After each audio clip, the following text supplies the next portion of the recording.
the day You're anymore. a daily napper? Yeah, I'm a real good power napper. What's your length? That sounds aggressive. I can go for 5 minutes, but if I'm 5 minute nap? The elusive 5 minute nap. well, that's the bad version. Right. So I can power nap really well. Good power nap, 15 to 20 minutes. That's good. How do you feel when you wake up? I feel wonderful. Really? Yeah. Bad power nap, a lot on my mind. I can't get myself rested. Yeah, and I end up drifting in between both for 5 minutes, or I have a 5 minute nap and I get sleep paralysis. Oh. Yeah, so that's like a weird thing. But I haven't had that in a while. It's fun to roll the die. But I'm a day napper. You're a day napper. That is fascinating. We'll have to talk about that as well, because day napping is... How do you night nap? That's just sleeping. I'm I'm going to go for an hour. What's your hour of nap? What time in the day? Usually comes around 3 o'clock. 3 o'clock? Yeah, I need a nap. And what time do you get to bed?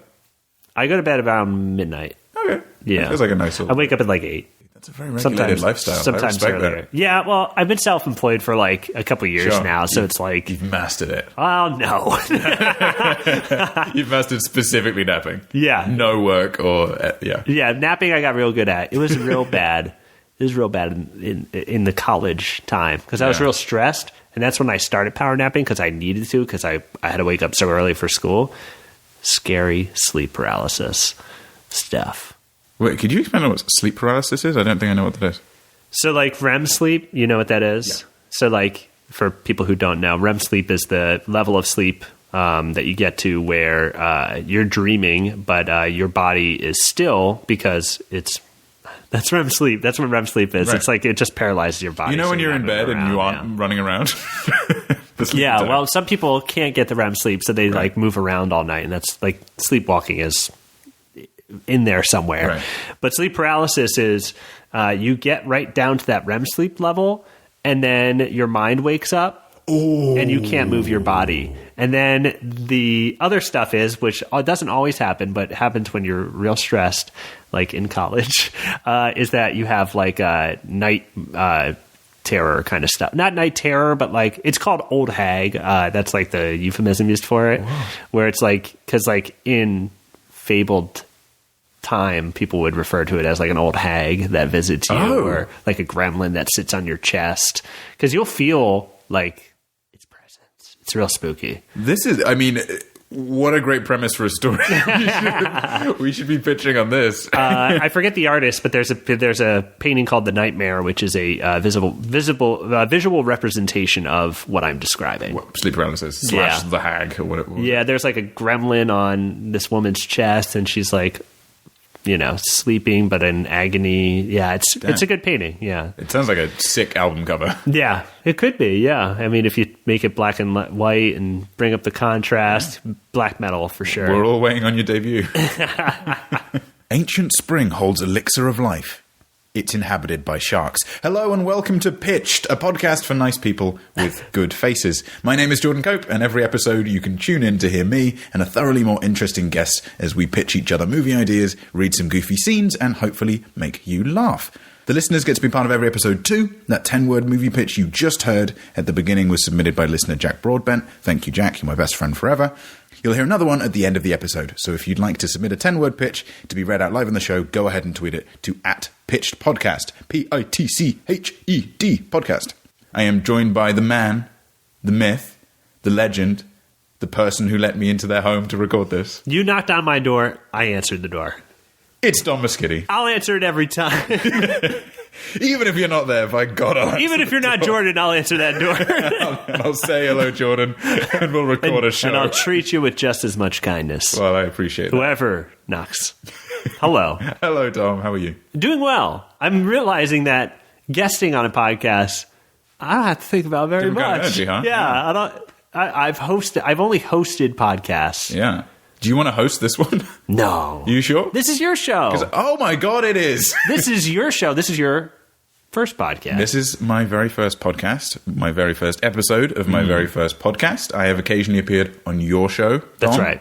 Tales from the Tavern, which is an amazing podcast, and I highly recommend if anybody listening, check it out. If you're curious, it's a fun time where we write crazy fantasy stories and read them to each other. Crazy or stupid. One or the other. Cupid. Maybe both. Cupid.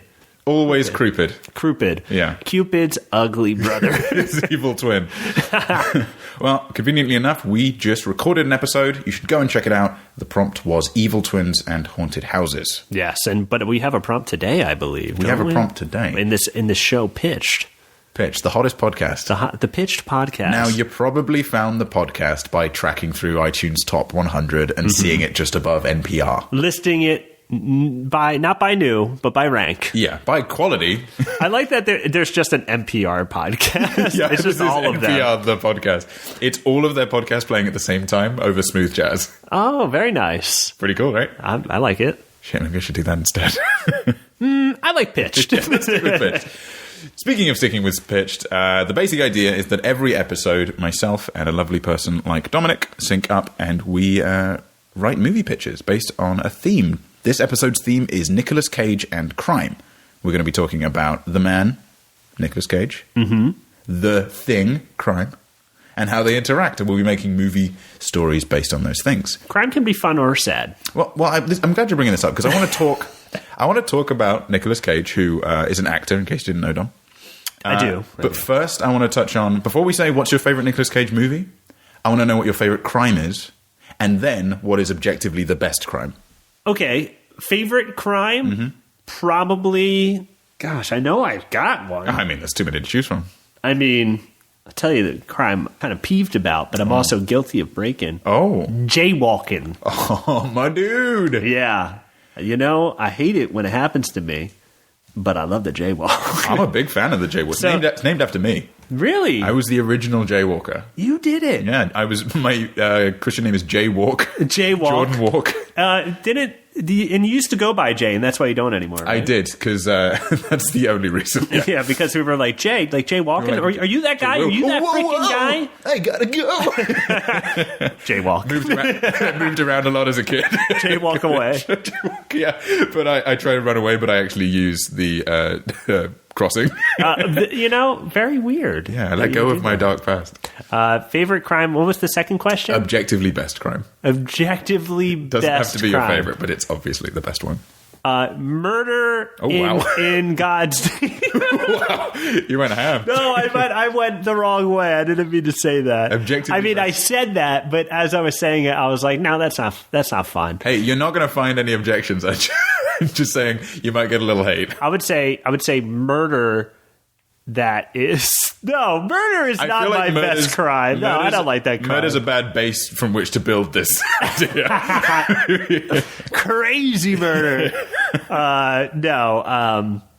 Stealing stuff from 7-Eleven. Stealing stuff from 7-Eleven, which in a way isn't even really a crime. I think it's a hobby. It's a hobby for some people. Do you guys have 7-Elevens over there? We don't have 7-Elevens in England. What do you got? We've got the Co-op. Co-op. The Co-op is, or the COE, as you call it. If you're of local. course. Gonna go pop down the COE. Yeah, you gotta come to 7-Eleven here in America. Here are my two favorite numbers.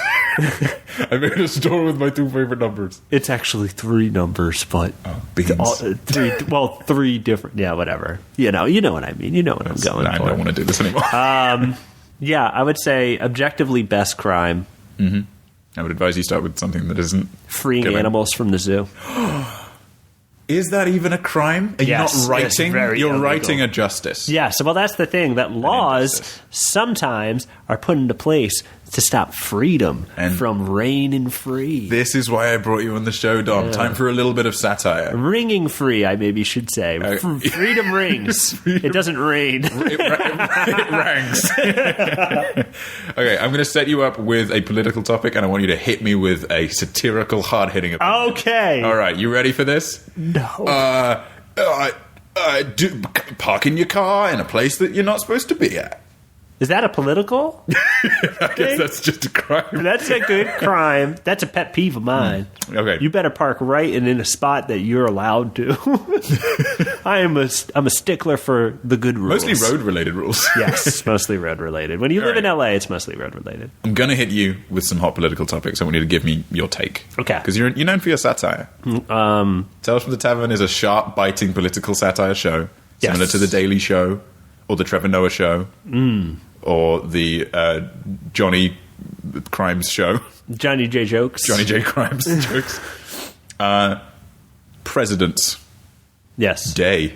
President's Day. President's Day, yes or no? Are you setting up your Nick Cage movie, President's Day? Wow. Is that that must be a real movie, I don't think so.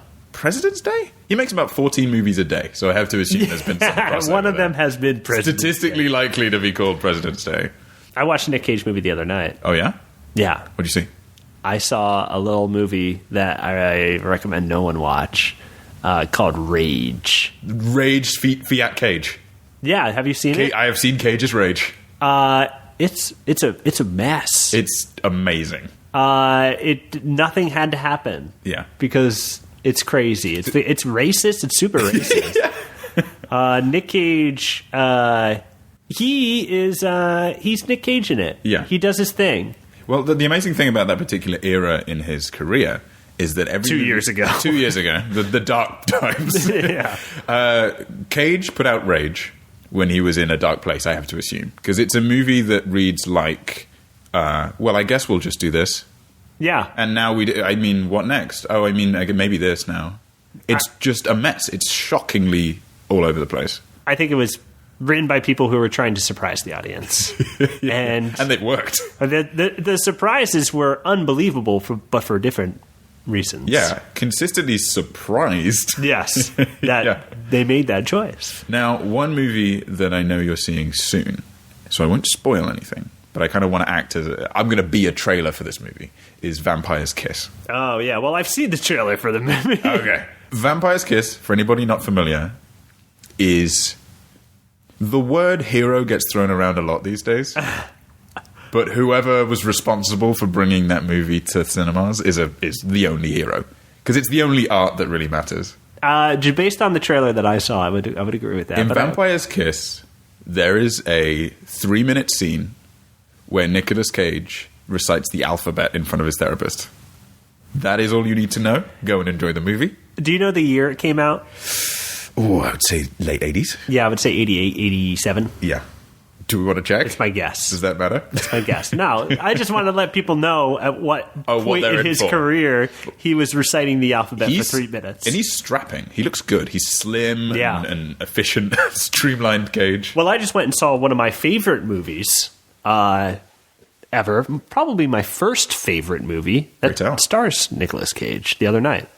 Raising Arizona. Arizona. Yeah.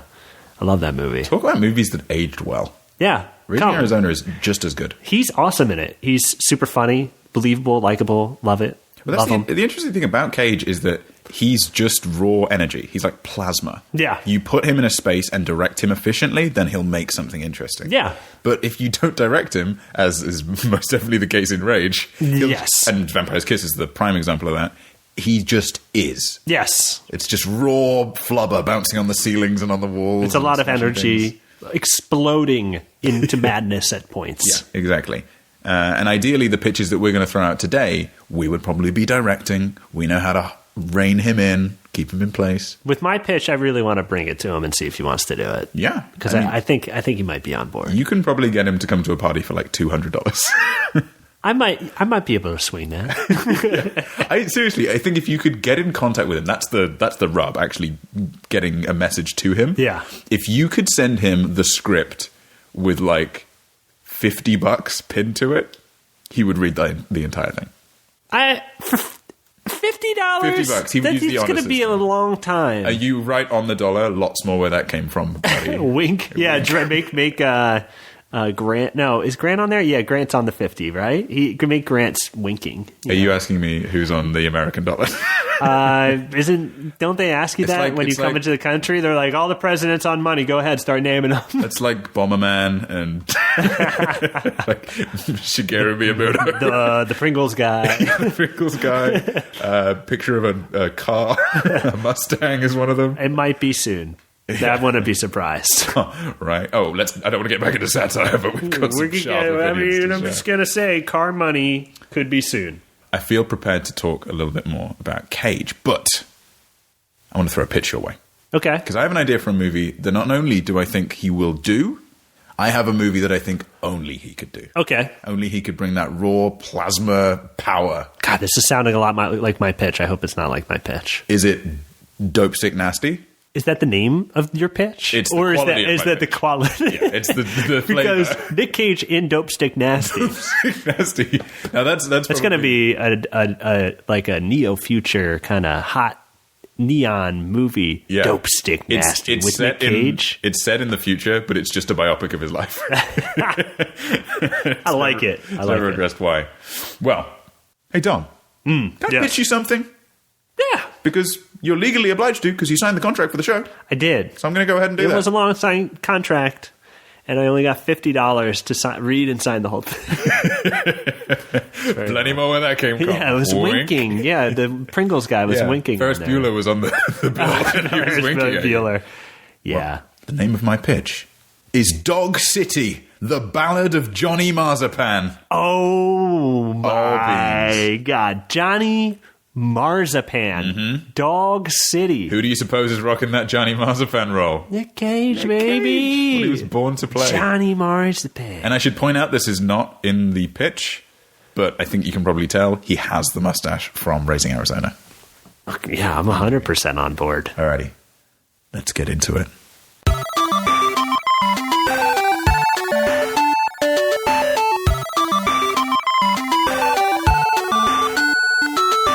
This summer comes Dog City, the Ballad of Johnny Marzipan. Sometimes man's best friend can become his worst enemy. Whoa. Dog City. And I'm a dog lover, but we got to be frank. Yeah, they're animals. The year is 20 Dog.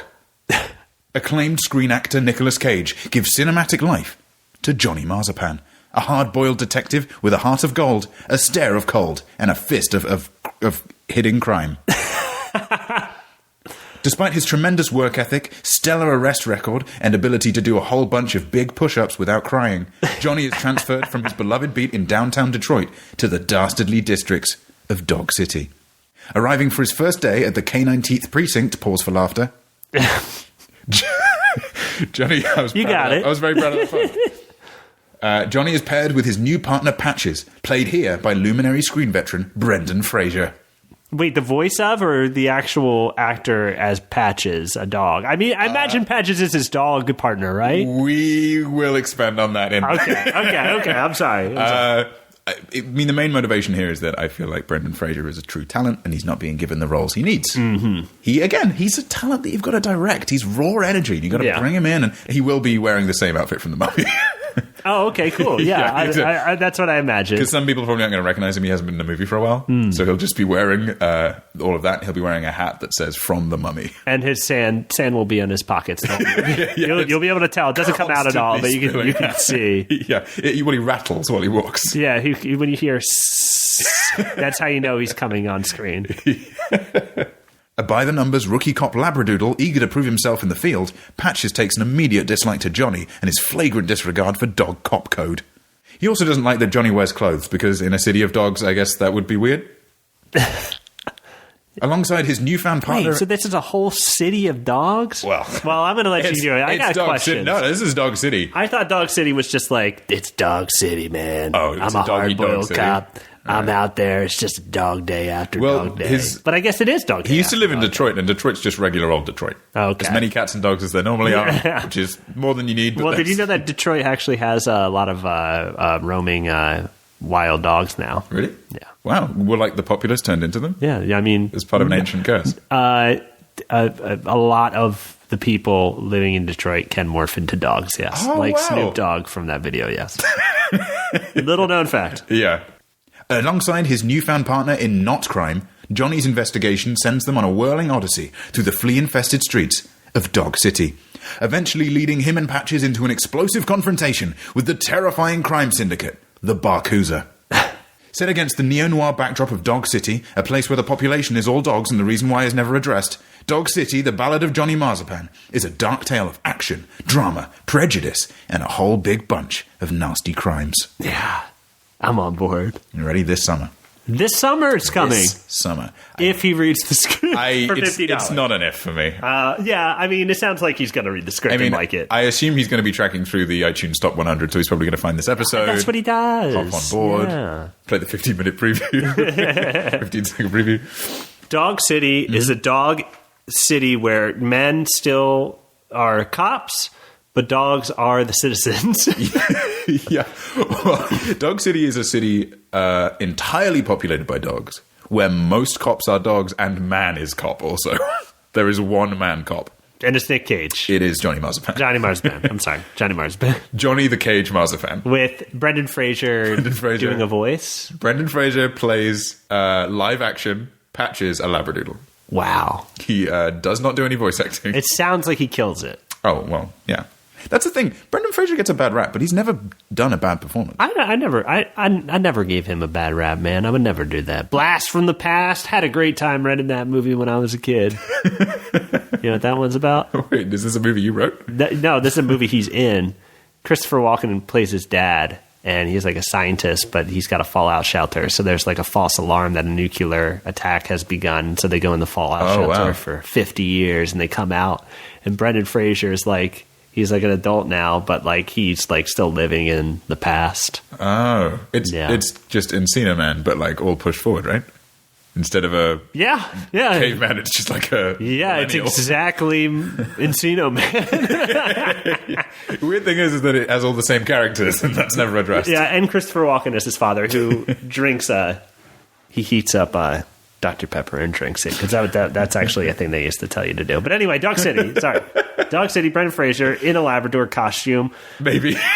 Maybe not even that. Maybe it's CJ. Maybe everybody just refers to him as a Labradoodle, and that's how the audience knows. Yes. Yeah. And the first credit is featuring Brendan Fraser. Introducing Brendan Fraser.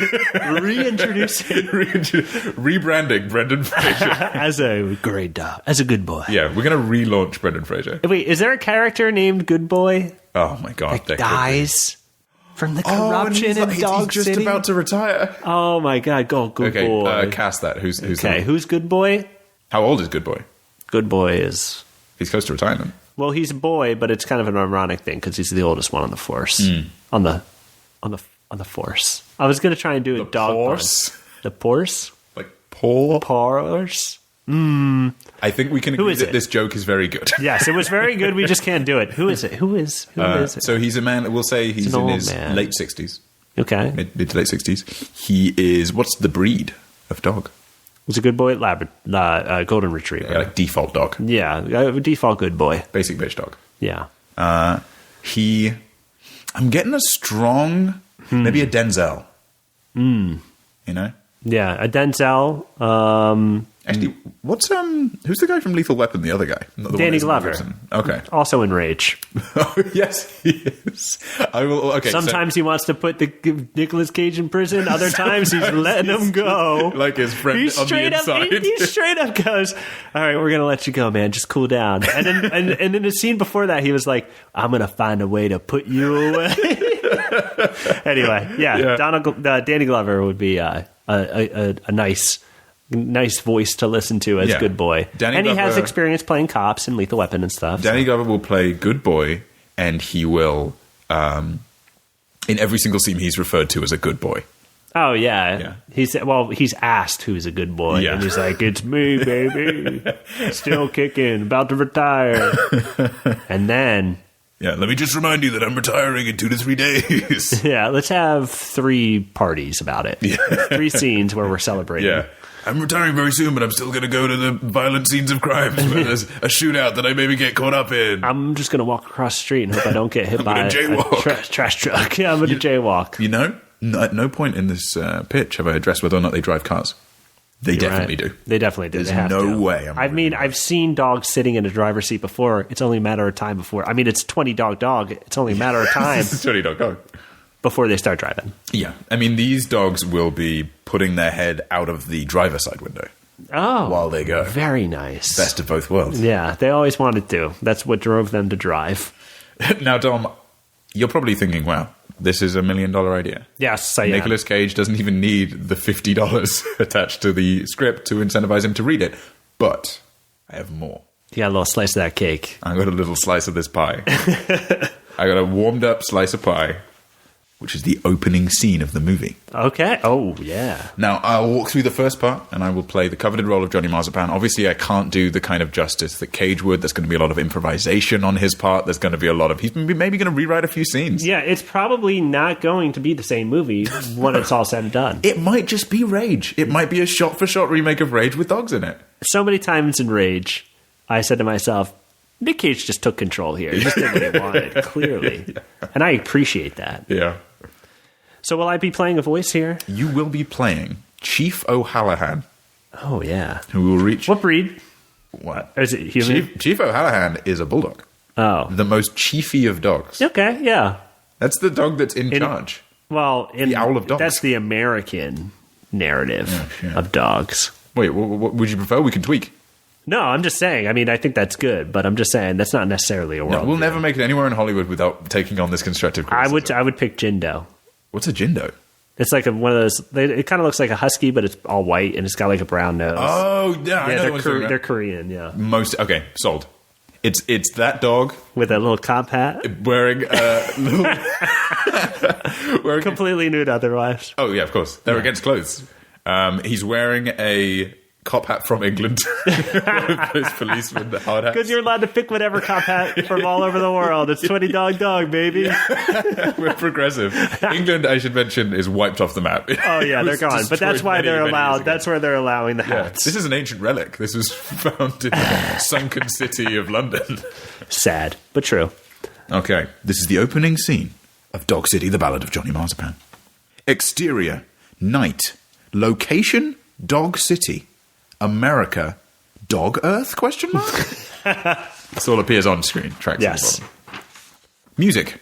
It's Hip to Be Square by Huey Lewis and the News. Except the word square is replaced by dog. Also, the word hip is replaced by dog, and the percussion is all barking. It's dog to be dog. That's great. What precedes is a montage of Dog City, slices of life that showcase the danger and unruliness of these mean streets. Labradors dealing chum on the corner, Jack Russells roaming the streets without a collar, some graffiti that reads, "Cats are objectively better than dogs." Whoa. This place is out of control. Screaming across the moonlit horizon, we see a black Mustang convertible with a license plate that reads, "Crime equals rubbish." That's right, the unmistakable slogan of Johnny Marzipan. Renegade cop and notorious crime racist. Which is... He's racist to crime. Yes, all crime. All crime, which is frankly unfair, because as we discovered, there is objectively good crime. That's true. Like jaywalking. It's cool. Freeform jazz begins to play as Johnny's internal monologue begins. Dog City, huh? More like smog shitty. Smash cut to the inside of Johnny's car as he barrels down the freeway and chuckles. Johnny pulls out a butterfly knife and adds another notch to his dashboard under a label reading, "Sweet puns about how I don't like Dog City." Dressed in a maroon shirt, leather jacket, holstered revolver, and a cool pair of leg jeans, Johnny is the king of cool, the sultan of style, and the grand supreme czar of looking nice. As the warmer version of snow, aka rain, beats violently down against the hood of his whip, Johnny twists the steering wheel back and forth to make it look like he's driving. Filth in the streets, drug runners on every corner, an incredibly high number of public parks. God damn, I hate this town. Johnny lights a cigarette and gazes longingly into the full moon, thinking back to his days in Detroit, the only place where his rebellious, no-nonsense approach to crime fighting had ever been truly appreciated. Detroit was the only place where my rebellious, no-nonsense approach to crime fighting has ever been truly appreciated, continues his inner monologue, with Johnny now staring directly at the camera. Johnny lights 2 additional cigarettes and places both of them in his mouth. But this city, between the institutionalized corruption and the mandatory geotagging, it's impossible for a renegade cop to do what I do without being held down by the man. Johnny warms up a vape pen, places it in his left nostril, and takes a deep vertical inhale of that dank nasty kush, #BlazeIt420. In his nose? Yeah. So he's kind of doing like vape coke? Vape coke weed? Voke. He's a mover and a shaker. He does everything differently. He smokes multiple cigarettes whilst also putting a vape pen in his nose. He's out of control. And driving. I don't think that's okay. Sounds like he's got a death wish. Sounds like maybe you're not such a crime racist after all, Johnny. You're doing a couple crimes right now, bud. Kind of breaking the law. Cut 2. Johnny's car screeching into the parking lot of the K9th Precinct. Pause for laughter. He then proceeds to do a series of donuts around the parking lot, leaving tyre tracks that spell out Johnny Marzipan is a bit ticked off about this whole situation. Marzipan steps out of the car, cracks his knuckles, and then just straight up swallows a whole cigar. Illegal. Pretty cool, huh? Yeah. You ate a lit cigar. Mm-hmm. Edgy. Pretty cool. In this opening, he's done 3 iconic things with nicotine in just general smoking that the kids are going to love. Yeah, this is the type of movie that corporations are going to want to sponsor. Absolutely. And kids will like it because he's clearly hip. Yes. He's wearing a leather jacket, red shirt. Red is the favorite color of people between 13 and 25. His face is Nicolas Cage's face. His face is, which is everybody's favorite face between 13 and 25. Did you know that actually in Japan, I believe he's like that type of face is considered like a dog's face, and he's considered the face he has. Yeah. What's dog? And I forget the word for it, but it's like it resembles a dog or something that. So it's kind of looked upon as like not favorable. Well, it's a good job. Did you know that about poor Nicolas Cage? Japan don't like him. Maybe it's China. It might be China. Anyway. Seems like something we should check, right? Yeah. Too late. Take down. The rest of the world loves him. Yeah. And plus, in this universe, Japan has also sunk. Oh, sadly. It's only America and, strangely, just parts of Thailand that exist. Everywhere else is gone. All underwater. Everywhere else, dogs just roam free, having a grand old time. Not too bad. Not too shabby. Not too shaggy. Not too shaggy. From Scooby-Doo, which has a dog in it, and that's the joke. But the joke is that it's from the Shaggy Dog, okay? The series of films featuring a Shaggy Dog. That's true. Cut 2. Interior. Chief O'Hallahan's office. Dom, if you'd mind taking on... Oh, well, we didn't choose an actor for this role.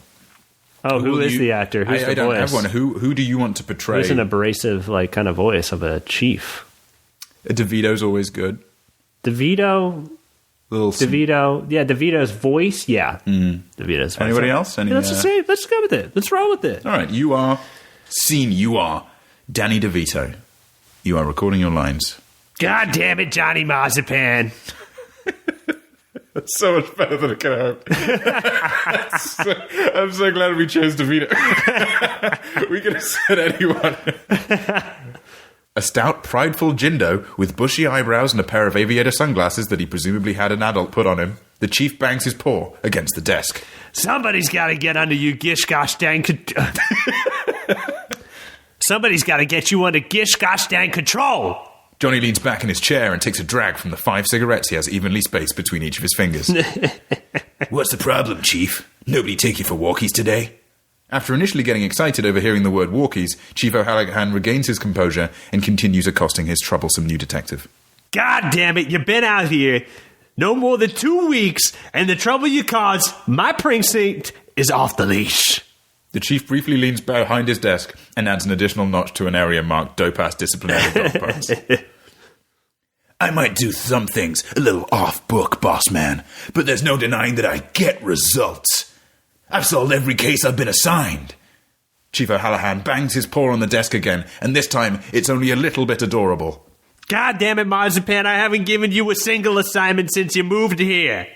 Hell, this is the 3rd day you've turned up to work, and the previous 2 were because you thought it was Blockbuster Video. Johnny raises an eyebrow and slyly places his overdue copy of 17 again back into his rucksack. Well, that don't make sense. What about the drug bust I made last Tuesday? You mean when you slapped the elderly Pomeranian's prescription medicine out of her hand and kicked it into the stoogie? I feel like at this point he's getting a little mad. This guy's mad. And that's a pretty messed up move anyway. Yeah, mean. Kicking an old lady's medicine. Johnny nods and does a small fist bump. To himself? Yeah. He just joins his 2 fists. Well, all 5 cigarettes in his mouth, yeah, so he can do that. Yeah. It was just a matter of time before she was dealing that stuff out on the streets. God damn it! Responds the chief, shaking his head and struggling to remain balanced on his hind legs. And what about the time you screamed, "Time for a sting operation," and threw the wasp nest into an elementary school? What a mean guy. He gets results, Dom. This is not results. He's breaking. He may be off the chain. He's making new crimes. Look, he's inventing new crimes because if we run out of crime, what's he going to fight? God damn it. This story is deep. Johnny squints and exhales and tries to determine which time the chief is referring to. I'm convinced that school was actually some sort of whippet trafficking operation. And? Johnny sits back in his chair and shrugs. Well, I'm still waiting to hear back from the wasps. O'Hallahan swats his mug of dog coffee across the room in frustration and yells. God damn it, Marzipan! An excited pug janitor in a yellow hard hat dashes into the office, licks up the spilled coffee and swiftly exits. It's a great janitor. The chief sighs. You want to give me a sigh? That's perfect. We could have chosen any voice. So glad we went this way. Listen, you got skills, kid, and by God, you got heart. But your recklessness is putting the whole department in jeopardy. You can't hit those mean streets again without a partner keeping you in check. No need, Chief, responds Johnny. Already got one. Marzipan lifts up his left fist, slowly unfurling it to reveal a finger puppet version of himself resting on his pinky. Little Johnny's got my back, no matter what. Fuck you, man, you don't own me! Shouts little Johnny, lighting a delightfully small cigarette and firing a tiny crochet revolver into the air. Replies the chief. Whilst little Johnny certainly seems qualified and showcases a natural charisma that can't be denied, I've already got you lined up with a partner. Come on in, Patches. As the door cracks open, Johnny and little Johnny each turn their heads and look in unison. Suddenly, in jogs a young Labradoodle, here portrayed by Brendan Fraser wearing a t-shirt that says dog costume on it in all caps, who immediately walks up to Johnny. So, you're the dirty Marzipan, huh?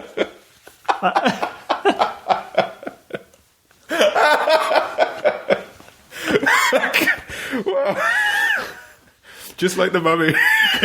Just like in the mummy. Oh, look at that there, mummy. Oh, I think the old mummy came to life. We must beat it. I think I gotta unwrap the whole thing. I gotta take all these mountain deals. Someone's gotta get the bottom of this mummy case. There's different, making the two movies join in my mind, which I don't think is a bad idea. Not at all. Dogs fighting mummies. This is canon with the mummy universe. You want to give me that first Patches line again? In the same inflection? Yeah, I love it. So, you're Detective Marzipan, huh? Who the hell is this? Shouts Johnny, having briefly lost himself in the complex, nuanced character study of little Johnny. Why, I'm Patches, the precinct's newest recruit. By golly, do I love rules and regulations. Johnny bends down and snorts the ash from his cigarettes and stands up straight again. A kid like you can't handle the mean streets of Dog City. Do you have any idea what it's like out there? Patches extends onto his tippy toes and looks Johnny dead in the eyes. Well, I can't handle it, sir. I was at the top of my class at Police Academy 3, back in training. Johnny begins to pace and rub his temple. Kid, you don't understand what it's like out there. Man, I wish there was some kind of commonly used phrase that outlines what it's like. One that metaphorically highlights how it's a world where dogs eat other dogs, so to speak. Anyway, it's that kind of world, and you can't handle it. Detective Marzipan turns back to Patches, only to realize that he has already left to take on the mean streets.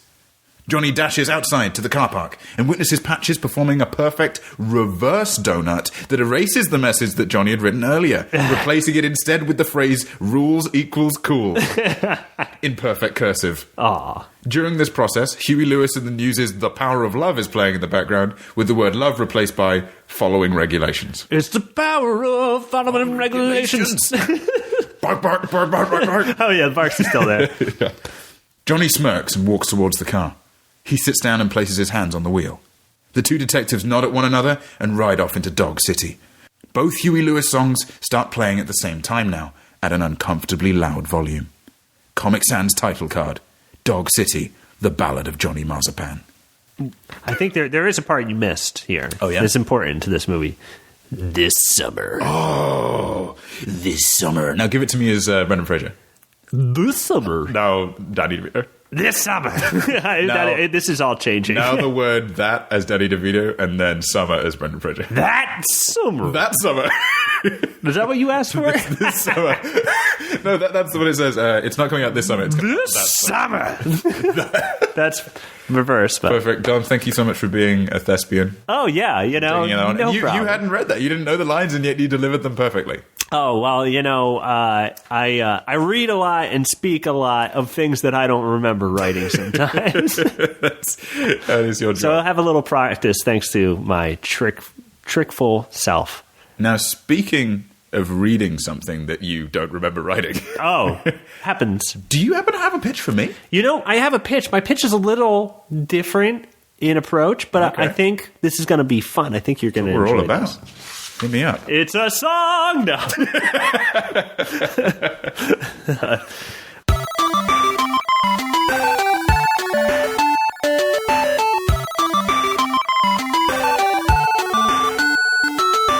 The year is 2050. Global war has ruined everything. Oh, shit. Civilization has collapsed. Man now lives in small villages again, untrusting of those outside of their communities. Nick Cage is a famous alligator hunter who lives in seclusion as a swamp hermit. Famous? He goes by the name Bobby Bogdo. A man from a nearby village, we're seeing all these images. Yep. A man from a nearby village comes to him seeking his help. He accidentally sneaks up on Bobby. I could have shot you with arrows. I almost lit you up with arrows. You know what it feels like? You want to feel what it feels like to be shot with arrows? That's intercut right there. Yeah. And then maybe like some kind of title card or something. Well, like maybe just fade down and fade up. Right. More trailers should fade down and fade up. Boom, boom, boom, boom. Yeah. And when we come back, smoke is settled. It's okay. The man asks Bobby Bogdo to kill a gator that's terrorizing their village. Bogdo travels to the village. They offer him a reward for his work. A pristine, custom airboat with almost naked ladies airbrushed all over it. Dude, that's probably something of a commodity in the post-apocalypse. Yeah, in his broken. Yeah, definitely. Yeah, that's why he's like maybe I'm gonna do even this. Slightly nudies. It will be hard to get. He does have one of those things where he puts his tongue into his cheek and he nods. He's like, okay, yeah, all right. That's what I'm about. Bobby Bogdo agrees. It was so good. But when he tracks the gator to its gator den, he finds like 38 gators living in the waters, identical gators. And all Bogdo's got is a bow and some arrows. Also, could he love again? Nick Cage as Bobby Bogdo in Alligator. Which is apparently what alligators were called at some point. Alligator. No, that was incredible. That's a trailer for your That's movie. The trailer. Now, I want to expand on it and say that in him fighting the gators, he discovers that a cult, a swamp cult, has been breeding these gators, these identical gators, as a way to take over the world, man. Well, this is the crime. This is the crime part, because that's illegal. Yeah. I mean, that makes perfect sense, because what animal would you use to take over the world other than one that struggles with stairs and is kind of slow? And is identical to all the other alligators. Because then you can't arrest them, because you don't know which one it was. No. So it's a really intense movie. I thought that this would be good for Nicolas Cage's explosive energy, his ability to be overwhelmed. I thought that him fighting 38 gators, which all have a death scene, they're all identical, but they all have a different death scene because he kills them all eventually. Yeah. In this movie, and I thought that really kind of was a good metaphor for Nick Cage's emotions on screen that I see sometimes. Because he sort of kills the audience in a way. The chaos of gators, yes. Yeah, those snapping audience gators, and yeah. I have an alternative title for this movie. Remind us of the original, just for contrast. Nick Cage as Bobby Bogdo in Alligator. Mm-hmm. That's a biggie. That's maybe a 10. Nick Cage as Bobby Bogdo in Gatorade. Can you spell that for me? Gator and then the word aid, as he's coming to help them with their gator problem. Gator aid, which I guess is kind of the opposite of gator aid. Like he's really not aiding the gators. No, he's going to kill them. He's providing gator-related aid. Yeah, gator relief. Relief is another really good one. Nick Cage as Bobby Bogdo in Bobby Bogdo. Just the title. I think that's good enough for a title. Also, Nick Cage as Bobby Bogdo in Bobby Bogdo's Big Gator Hunt. I think that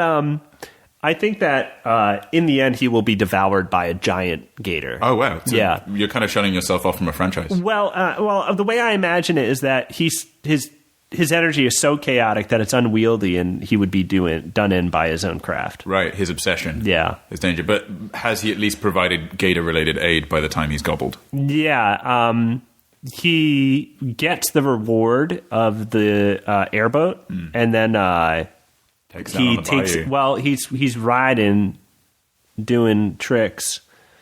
Airboat tricks. Yeah, airboat tricks and the donuts, maybe. Maybe water donuts. Don't know. And then a giant gator emerges from the water, and he shoots right into its mouth. He knows that this is the only way he can kill it. So he flies into it, and the gator's stomach explodes because the airboat hits a bone. Oh, the blow-up bone. Yeah, it explodes the bone. Yeah, the hollow point. Well, gators have it. We don't have it. The hollow point bone located in the stomach. Yeah. Now, I have a suggestion. This is clearly going to be a huge success. Yeah. So I think it's dangerous to close yourself off to potential sequels. Okay. So, we don't necessarily see him die. We see him drive into the mouth, we see the explosion, and then maybe his love interest, because he learned to love again, as I'm sure it's a central thing. He may. Can he learn to love again? Yeah, the script isn't written, so that may not happen. Oh, you don't know. It's in the trailer. Yeah, it's in the trailer, which is recorded, has been put out, but the movie has not been shot at all. This movie is good at surprising the audience. Including the writer. Yes. The actors. But how about after he goes in and you see the explosion, screen goes red. It's covered in blood, gator blood, which I assume is green. Yes. Cut to the bayou. Johnny's signature ball cap, or whatever it is. Yeah. Johnny's signature eye patch. I don't know. Has he got one of those? Torn up Fred Flintstone T-shirt. Is that a T-shirt with Fred Flintstone on it, or the shirt that Fred Flintstone wears? No. A T-shirt with Fred Flintstone on it. Yeah, that was really old and should have been retired a long time ago. Yeah, like an old ratty T-shirt. It says something like "Another day at the office." Yeah. Yeah. That's a good idea. But that floats down the bayou, and his love interest, maybe his friend, maybe his brother, picks it up and he looks at it and says, "Bobby, you gave us Gatorade. And by God, I will find you if you're out there. Now I'm going to give you gator relief." And he eats the hat. He's like, "Now your soul will be in my safe stomach, made of feathers." And then maybe in the director's cut, or like an alt ending, immediately after he eats it, it just pans left to a shirtless Bobby, who is completely fine. But it wasn't intended. It was just Nick Cage wandering around with his shirt off. Yeah. I think I like that. What kind of build does he have for this role? He's just natural. He's just the natural. He is in the twilight of his life as a hermit. In fact, he's pretty certain he's going to pass as this story comes to him. Yeah, it's one of those where he's like, "I know I'm going to die." He also, I'm just going to go ahead and throw this opportunity in there for sequels. Far away. So he takes down the cult also with bows and arrows, who were smuggling, who were using these bows and arrows, not one bow and arrows, but bows and arrows. Wow. Yeah, he's got a lot of them. He's got like a dual wielding tactic. Yeah, he's dual wielding. Double fisting. He's double fisting bows and arrows in his teeth. He tries to bring the cult down, and them trying to take over the world. He's pretty successful. They're set back, but they'll come back. The sequel, the cult decides that the only way to really take over the world is with a gator man. Whoa. So they resurrect the body of the giant gator and Nicolas Cage's Bobby Bogdo. They resurrect both of them in a swamp cauldron with a strange spell. Bobby going to get spliced? Boom. It's a monster movie. It's a creature feature. Who's the protagonist in that? I mean, I'm a little biased, but I kind of want to bring Brendan Fraser back. So if you've got a role for him, maybe in the sequel, he's definitely got a role as a guy who's like warning everybody about the giant gator man that's coming. Right. He's like a crazy old man that nobody wants to listen to. It's pretty much Brendan Fraser. Yeah. That's more or less the state of his career. The protagonist, I'm going to say James Caan. Oh. And he's a hermit that hunts crocodiles. But he's willing to change careers. He's famously always refused to hunt gators. Yes. He loves gators. He loves them. He rides one. He rides He rides the gators to get crocodiles. But I mean, what's going to happen? What's the name of the gator that he rides, first of all? Crocdo. Crocdo. No, Crocdo's too much similar to Bogdo. It's got to be the crocodile that he rides is Reptile. No, it's Scalum. It's Spooky. Spooky. How did that path get you there? Scary gator eyes. Have you ever seen a gator's eye? Yeah, they're pretty spooky, like a doll's eye. Yeah. No, they're scarier than that. Obviously, you know. You don't know the fear of gators. So maybe, I was thinking that just because perhaps there's some kind of conflict between Scalum, what was his name? Spooky Bad Boy Eye. Wait, which one? The gator that he rides. Oh, Spook Eye. Yeah, maybe Spook Eye and our new protagonist, potentially not played by James Caan. Maybe there's some conflict there because Caan has to take on his people now. He's taking on gators for the first time in his life, and Spook Eye maybe isn't going to go with him. Well, it's a monster gator, though, so I think Spook Eye is going to have a change of heart. Because Spook Eye does hate humans, and he's half human. Yeah. He's half Bobby. Yeah. Bobby Bogdo. Now, not to get too deep into potential sequels, because I know this, we're still trying to flesh out the original movie, but is Bobby going to make it? Is he going to survive that de-splicing? I could see it. Yeah. I could see it. I think Nicolas Cage would do 3 movies. I think he'd be into it. With a movie this badass, yeah. He would do 3 movies just for the social media exposure. We wouldn't even need to pay him. He would be just nice to be outside. It's nice to have something to do. I think my movie is a great one, and if you like it, send me paper to write a script and thousands of dollars. Yeah, this is for hire. Please give Dom coordinates of Hollywood because he does not know where it is. I live in Los Angeles. I don't know where Hollywood is. Yeah, it's one of these, right? Yeah, it's got to be one of them. I'll find it. We've traveled like 3 to 4 blocks out of the local area. Shouting my idea. Constantly, I've said, come here, Hollywood. Yeah, you were saying, come here, Hollywood. I was saying, Bobby Bogdo. Alligator. Yeah. Which I imagine upset Nicolas Cage, but he didn't know why. Like, he couldn't hear us, but he was probably brushing his teeth or something and like, oh, somebody's summoning me. Yeah, he felt it. He didn't like that he had an opportunity to show his skill, but couldn't put his finger on where it was. Yeah. He just knew it was out there. Well, clearly we've shown 2 pictures here that are giving Cage an opportunity to make a return. Because he's making some great movies, but he's made some duds too. Sure, everyone does. And this is finally time for him to put out, because these will be coming out in the same year. So it's time for him to release 2 Oscar-worthy contenders in 1 year. One about dogs, one about gators. Exactly. The dogs of the sea. Dogs of, I think they're freshwater. And they're definitely in the sea. They're not in the sea. I don't want to get into this, but because we've argued about this many times before. You know what? We'll have to do the research before we write the script. We don't need to, because I know that they're definitely from the sea. Okay, I'll take your word for it. They are 100% in the sea. They are the same as a whale. They are the same species. Gatorade. This winter. Oh, weird time to release. It's kind of like an indie film. I want to do season. I want to do a Fox Searchlight movie. Smart. Because that way it'll look indie, but it'll have the budget. Yeah. Yeah. Who's playing the main villain in The Cult? And what's their name?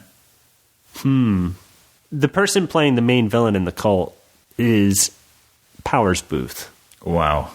Yeah. Bringing back a lot of great character actors. Knocking it out of the park on Gatorade. Huh. I mean, you can imagine it. I don't have to talk much about it. Powers Booth as a swamp cult leader. Yeah. What's that costume looking like? Purple robe. Dark purple. And on the front of the robe is an eye. Oh, shit. Alligator eye. That was just a black circle. No. The alligator's eyes are spooky, man. Oh, they're like kind of like You cat told eyes, me right? you were an alligator expert before I came on the show. I checked with you. All I know is that they're from the sea. They have puppy eyes. Black eyes. And people are deceived into petting them because their eyes are so cute. And they're exactly the same thing as crocodiles. Yes. Nobody can prove otherwise. You can't. No one knows why. Well, Dom, thank you so much for sharing your pitch. Oh, yeah. Thanks for having me on Pitched here, man. I had a great time thinking of this awesome kick-ass movie I want to see. Well, dude, I apologize in advance for the fact that I am going to steal the idea and make it myself. Okay. But that's cool, right? Yeah. Still buds? That's Johnny Marzipan cool. Classic Johnny Marzipan. Crime racist who does little crimes. You just reversed donutted my idea. Wrote down in cursive, this is mine now. Dom, thank you so much for joining. This was a blast. I loved your pitch. Oh, thank you. I loved your pitch as well. Dog City sounds like a furry wonderland. It sounds like a furry wonderland that you wouldn't want to be in. It's kind of crime-ridden, and it currently really just has 2 cops that are doing anything. If you draw furry art, go ahead and draw this furry art. Yeah, I know. I mean, he's got a dog's face. Hi, man. I didn't even think about that. Brendan Fraser? No, talking about how...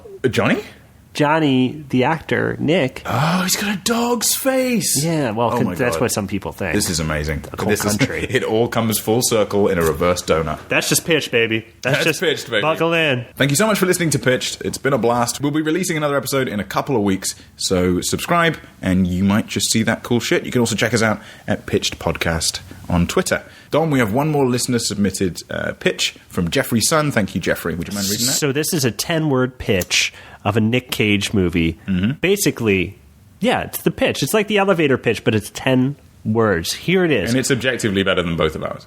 Oh, holy shit, it's a ghost! Wait, it wasn't. Thank you to Jeffrey's son for that pitch. And thank you for completely outdoing us with just a few words. I mean, I think that's basically what happens in Rage without a ghost. Yeah, it's never said that it's a ghost. Heavily implied. Dom, thank you so much for being on the show. Oh, thank you for having me on again. Yes, of course. I'd love to talk more about my Gator movie.